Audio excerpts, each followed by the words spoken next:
Bago tayo magkaalaman, pahinga raw muna ang beauty namin. Dahil ang farm na ito, may sariling version daw ng lumpiang gulay. Sumpia ang tawag nila dito. At ang mga lahok na gulay fresh from the farm. Ang gagawin po muna natin, i-heat po muna natin yung ating kalan. Tapos ilalagay na po natin yung mantika. Habang inaantay uminit ang mantika, sa malinis na bowl, paghahaluin ang kalabasa, papaya at bagu beans. Then hahaluin po muna natin siya para po mag-mix sila. Sunod na ilalagay ang hipon, celery at sibuyas. I-mix po natin siyang mabuti para po yung lasa ng hipon sumama po sa gulay. Titimplahan din ito ng paminta, asin at pampalasa.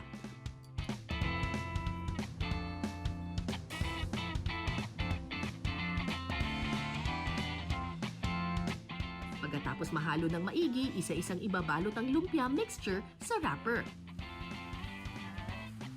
At saka ipiprito ito.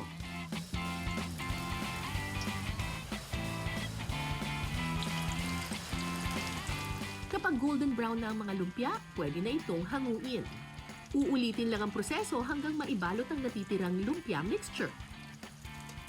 Maya-maya pa, luto na ang sumpia.